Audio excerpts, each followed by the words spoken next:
particularly after lunch speaker is the most difficult slot because people are a little bit lazy at that time. And so you were the right speaker after lunch speaker. And you talked what you talked about food and farming, gardening, soil. There's no dignity in farming. You said that the average age of our farmers in Britain is 60. Young people do not find dignity in farming. If you go and work in a bank, you get £10,000 a day or more. If you work on a farm, maybe you get £100 a day, if you are lucky. And that's risky. You cannot be assured that you will get £100 even. Now, if your way was the way to give more dignity to farming and growing food and agriculture, then I would say farmer should be paid 10,000 a day and banker 100 a day. Is it more important to fiddle with figures on a computer, artificial figures, and bring chaos to our country and give them such a dignity and power? And those who are growing food for ourselves, without which we cannot survive, we think, oh, dirt is dirty. Please remember, dirt is not dirty. We all need to touch the soil. Put our hands in the dirt. Our friend, first speaker, Herbie Girardet, and I was good friend with John Seymour. And Herbie, how many years ago, 30, 40 years ago, moved out of London and created a little garden. And I saw him working in the soil. Great example. Many, many people like you have done. Great example. I moved out of London and started a small, very, very small 2-acre, it's not a small holding, 2-acre garden, large garden, and planted 20 fruit trees. And what a miracle. For me, gardening, taking care of a tree, is not only food for the body, but also food for my soul, food for my mind, food for my intellect. When the sun is shining, the weather is, all weathers are nice, even in the rain, but particularly when the sun is shining, I leave my editing and writing behind and go and work in the garden. And it's a bit cold and windy, and maybe it's not so bad, but yet I come back and do a bit of editing. Why not combine growing of vegetables, growing of food, touching the soil as part of our work? We are one body. In our body, we are not divided. In my body, I don't say, you are the banker, stay there, and you are the family person, heart there, and hands there. We are not fragmented. We are not split. We are not separated. We are one body. We have a rational thinking, feeling soul and spirit and heart, and active hands, and hungry stomach. What a lovely thing to have, hungry stomach. Then my hands can be active to grow food, make garden, cook food. Now cooking is becoming popular, particularly on the television. Chefs are very popular. More people in Britain watch chefs cooking food on televisions than actually cook. I think we need to bring cooking back in fashion. Now, when I started the small school, as Nick introducing me mentioned, I said to my children that before we teach you Darwin and evolution and even Shakespeare, and Newton and Galileo, and all the other academic subjects. Please, I would like to teach you, please learn how to bake bread. You cannot provide good education on bad diet. If you don't know how to feed yourself, how are you going to just live by Shakespeare and Darwin and Newton and Galileo and all the other great historians and scientists and writers? So when you are cooking in your kitchen, you are not missing your lesson. That is your lesson. And when you are in the kitchen, that is our classroom. So simple that it's just unimaginable that you and I have to talk about food and gardening and cooking in this modern world, where we have forgotten our basic ingredients of living. And so, the small school had been going for last now 32 years. And every day, children at the small school will cook. Bake bread, every day, fresh bread, make soup. And then I said, let's start a garden, like you did. Let's start a garden.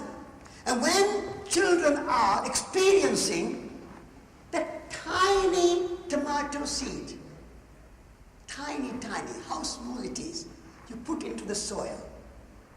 And now you will never see that seed again. It's gone. But by sacrificing itself, dying like Jesus Christ died, people say, for us, for our salvation. Every day in the garden you can experience Jesus Christ. Jesus Christ, that seed. Jesus Christ in that seed, dying for us. And that seed, in a few days' time, comes out, beautiful plant, and grows. And those green tomatoes, it's a very simple kind of poetry. Those tomatoes, green tomatoes, you can't eat them.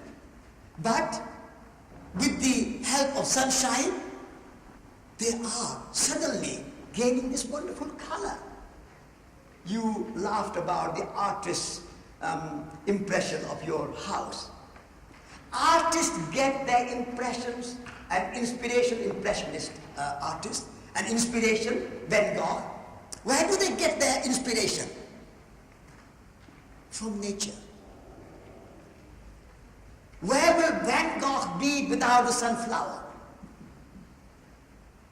And we think Van Gogh's painting is worth $40 million or pounds, and sunflower in your garden, nothing.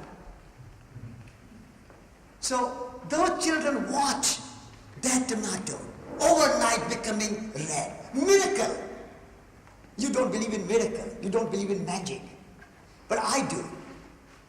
There's a miracle for me that that tomato is becoming sweet, juicy, delicious, healthy. No technology, but we think, nature knows nothing. We are so technologically savvy. But there's a nature's technology. And so, children learning to grow food and cook food. And on the top of that, of course, we revere our Shakespeare. How wonderful and fortunate and lucky we are to have such a master playwright, Shakespeare poet in our country. We of course play and produce Shakespeare. And we of course learn Darwin. And we of course learn all the other sciences and history and geography, academic subjects. But this idea that being an academic is somehow superior. If you are a lawyer, if you are a doctor, if you are a professor, if you are a banker, you are a computer programmer, you should be respected highly. But if you are a farmer, who cares? We all want to eat, but nobody wants to grow. Why? Only one, you said about 60 average age of a farmer, 60. Only 1% of our population is engaged in growing food. Only 1%. 99% of people eat. 100% of people eat. But 99% of people want to eat produced from the food which is grown by 1% of people, and we don't care about them.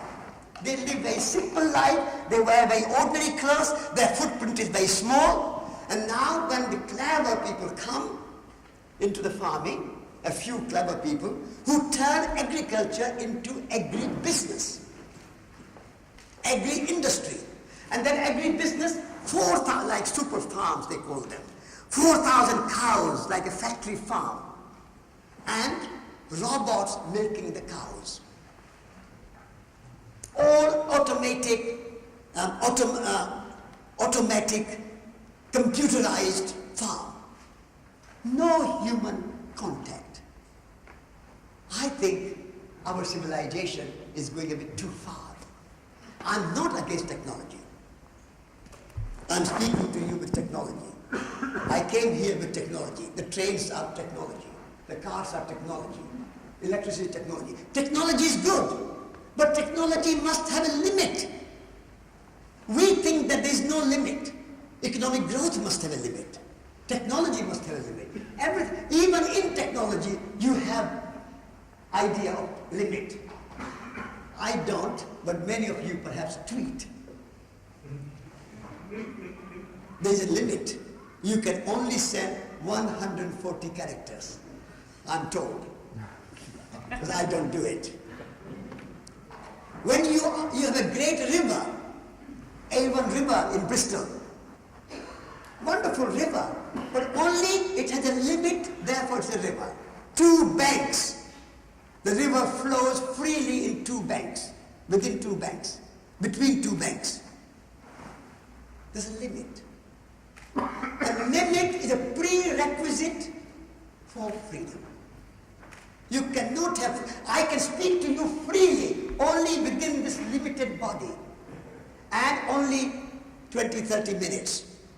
Nick gives me a limit of time. I cannot just stand here and speak forever. I'll be exhausted and tired, and you will be even more tired.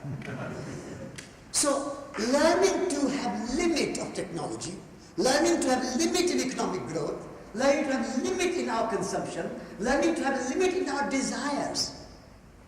We desire so much. Everything we want. Everything we want yesterday. You said small is beautiful before our speaker said slow is beautiful. Small and slow is beautiful. We can slow down and go further.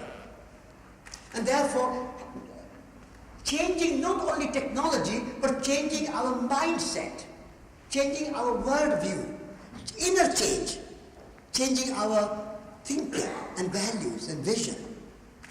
The inner change is as important as the outer change, as one of the speakers before me have spoken about it. And that inner change is to learn about our desires. There is a difference between gratification and gratitude. At the moment, our society is driven towards gratification. And we need to shift from gratification to gratitude. And this benevolent universe we have, and that gratitude to the sun, and to the rain, and to the moon, when I give blessing to the food at Schumacher College, and we all gather around the food to thank and celebrate food, and we say, thank you, God, Sun, Sun God. Without the sun, there will be no food. Thank the rain, thank the soil, even thank the earthworms. Without the earthworms, there will be no fertile soil. We all want earthworms to show that soil is fertile and wonderful. So I always say, long live the earthworms. Because they work day and night without asking any holiday. Not even a weekend. Without asking any wages. Never ever earthworms have said we are going on strike. And we don't care about earthworms. We think bankers are more important than earthworms. Earthworms are more important for me than bankers. And so we say, thank you, growers, farmers. Without the farmers and growers and gardeners, there will be no food on our table. And thank you, cooks. And thank you, guests. If there are no guests to eat, who will cook? There will be no need to cook. And so this kind of wholeness, the idea of wholeness, we are all interconnected. We are all interdependent. We are all related to each other. When we see ourselves in that connection, Schumacher, small is beautiful, intermediate technology, wonderful idea. But deeply, his mission was a metaphysical reconstruction. He was a man of spiritual revolution. He was called a crank. And when he was called a crank, he said, what's wrong with being a crank? Crank is the smallest tool in the machine which creates revolution. So he's creating a revolution. And his revolution was more spiritual, or equally spiritual, as material. And so we need to bring some spiritual values, some inner values, soul qualities of compassion, soul qualities of care of the earth, and soul qualities of love of nature, love of life. When people come to Schumacher College, young people especially, I say to them jokingly, you know why I have got you all here? Why? To give us a degree in holistic science. I said, that's only an excuse. The real purpose of me getting you here is, I want you to fall in love. And some of them literally do. And I want you to fall in love, not only with another young man or woman, but fall in love with life. Fall in love with nature. Fall in love with your own self. If you don't learn to love yourself, how do you expect somebody else to love you? When Jesus Christ says, love your neighbor as yourself. If you don't love yourself, you don't accept yourself as you are and be who you are, and as one of our previous speaker, Dave, spoke, that we are all special beings. And I was reminded when I was listening to him, a saying by Ananda Kumaraswamy, who was a great Indian philosopher, artist and art historian. He said, an artist is not a special kind of person, but every person is a special kind of artist. Isn't that wonderful? We are all artists. We are all poets. We have a wonderful poet, Matt Harvey here, inspiring, entertaining, making us laugh, making us think. But that's the only one kind of poetry. But the word poet means maker. Poesis, maker. If you can make as beautifully as Matt Harvey puts words together on a page, you are a poet. Your garden can be poetry.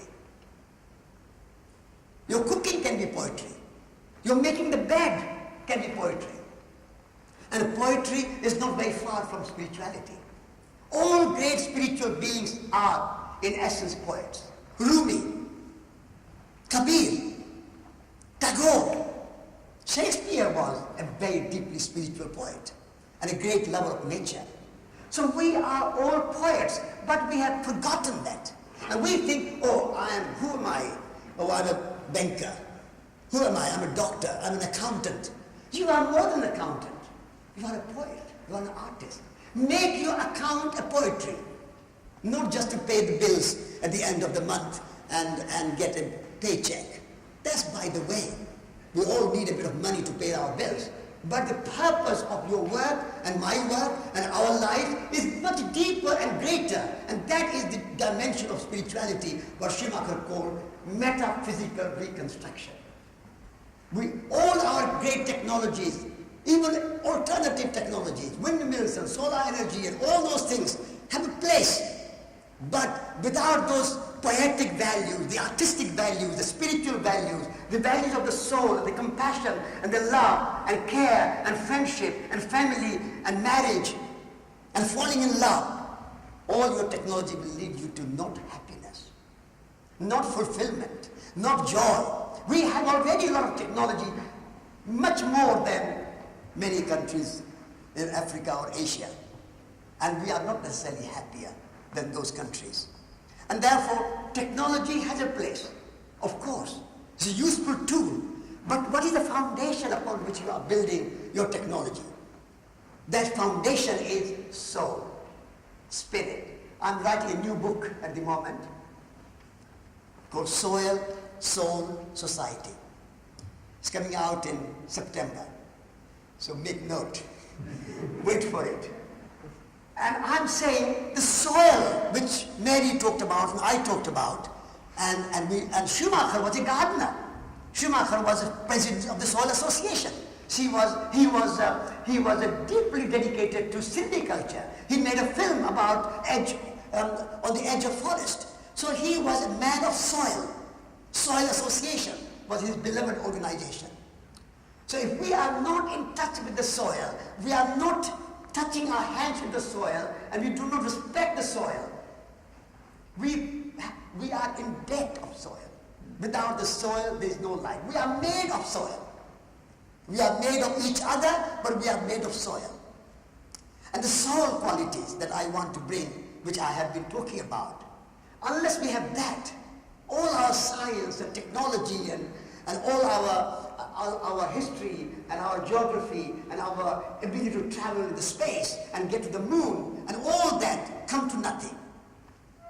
I am bold to say that will come to nothing unless the foundation is human. And human is a very beautiful word.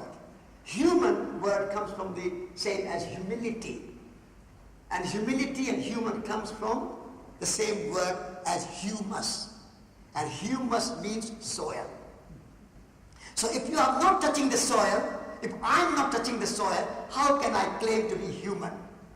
And if I do not practice humility, and a lot of our technology, and a lot of our science, and a lot of our economic progress, a lot of our living standards, and all this G8 meeting in Northern Ireland, all that very much based in ego and arrogance. Human arrogance. Because we think we rule the nature.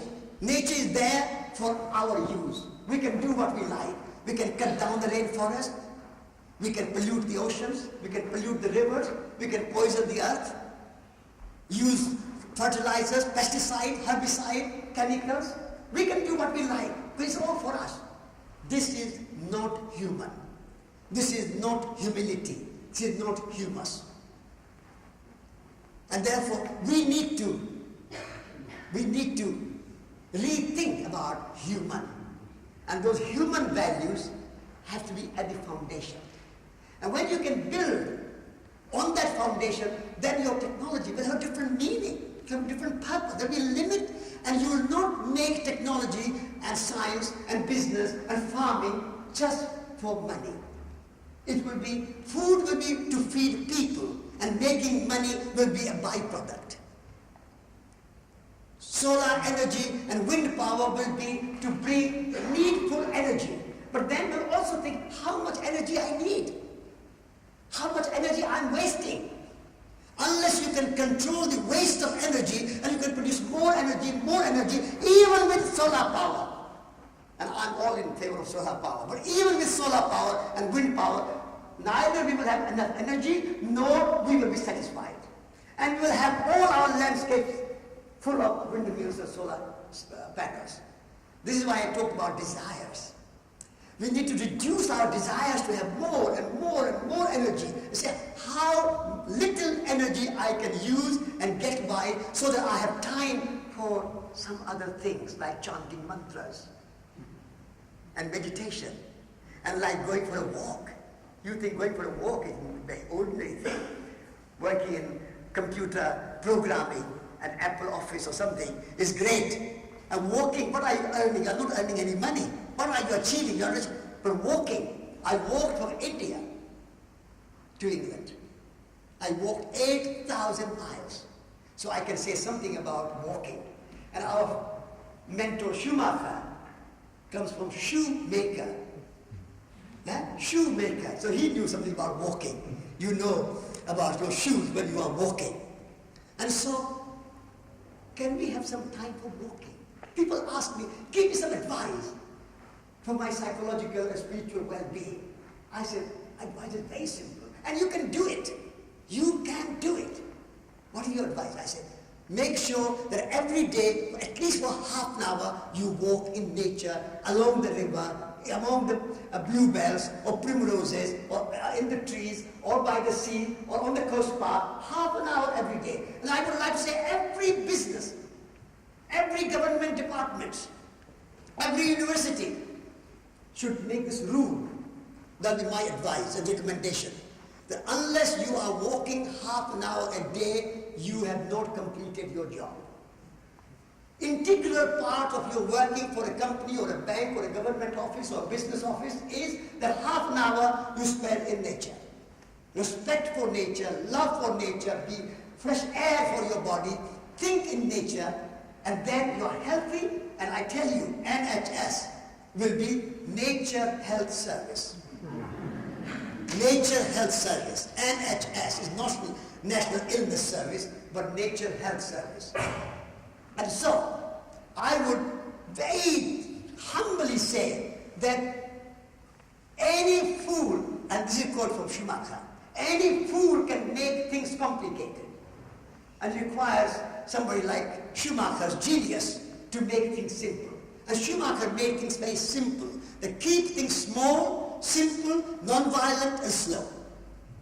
Not a great, although he was an Oxford economist, he was a highly educated man. He was head of statistics in National Coal Board. And yet, he's talked about simple things. And so, the last talk of this afternoon, I also want to talk about simple things in the line of Schumacher, small, simple, and non-violent. Thank you very much.